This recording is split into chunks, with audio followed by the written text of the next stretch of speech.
Well, it's Saturday the 3rd of May, and this is episode 2510 of 301 Pemberley Moved Online, a personal podcast 301 seconds in length, written, recorded, and edited by me, at the JMO. The artist shapes their creations with rhythm. Every work emerges from a quiet spark, a solitary glow amidst the vast darkness of possibility. In the artist's garden, these sparks are cultivated with care, fueled by imagination and guided by purposeful action. Creation is movement, the work is a dance, a steady cadence of starting fires and tending them. Amidst the day-to-day rhythms of the body, the artist must pay attention to the humble thoughts that might become great actions. These little ideas are found everywhere, always poised at the lip of ignition. Any flicker of creativity, when held and nurtured, can swiftly grow from fragile sparks into vibrant flames. In the act of creation, the artist breathes life into the embers. With every exhalation, potential transforms into reality. A careful labour, profound and patient. The artist is both creator and custodian, tending to each flame over time until it becomes a blooming thing in their garden. There will be crisis, storms that threaten and rains that extinguish. But those embers that survive and persist will, like morning coals, ignite anew. Creation is alchemy. The artist's role is to transmute ephemeral sparks into steady, enduring lanterns. This alchemy, born of sweat and breath, becomes the work. Yet the journey does not end there. With each new work, the artist climbs the winding stairs of a lighthouse, carrying their creations to the top step by step. Each ascent adds another beacon to the tower. The artist's life becomes a chain of lanterns, lit one by one, each a product of repetition and effort, illuminating the world, a shining culture. The work of the body, through toil, becomes the body of work. Together, these lanterns form a constellation, held together by their own story.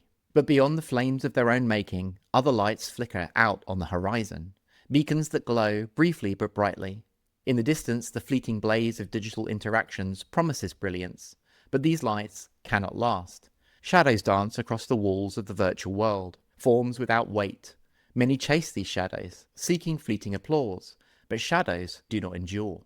The artist must resist these false lights, instead tending to their own lanterns. The fires of creation must be kept close and nurtured within the self. As the garden grows, the artist must ring a bell.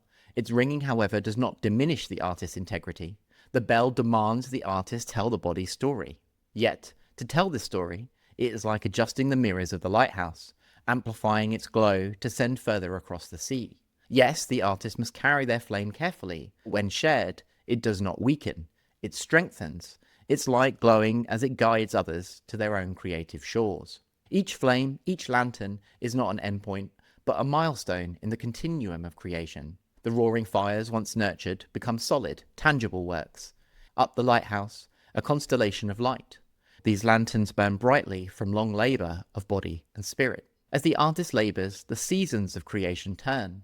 Spring brings new ideas, fragile and in need of warmth. Summer sees the blaze of effort, autumn the harvest, and winter the reflection. A time to rest, to breathe, to gather firewood, and dream of fires anew.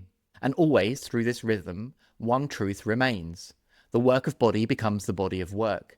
Each bead of sweat, each strain of sinew, each breath is devoted to creation, played out day by day through the artist's toil. All art is produced by the convergence of flesh and spirit.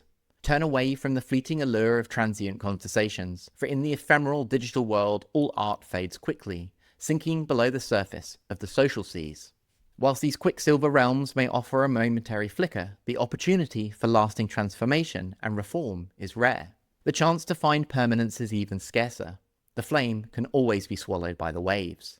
Instead, keep it close, craft the work from the depths of your soul, let your hands meet the medium, let the chisel carve the stone, and let the brush stroke the canvas. Let words weave worlds. The artist must be both creator and the creation. Every moment, every sound, every letter is building the body of work. To do the doing is to embrace this laborious dance. All action is sacred. Only after the work is done does the artist find solace in their efforts, seeing the lanterns they've lit, knowing that the journey is never truly complete. And in the end, all that remains is the fire, the flames that light the world. The artist's lanterns, each carefully crafted and carried, join the constellation of those who came before. Each light, each body of work, becomes part of the cosmos of creation, a permanent guide for those who follow.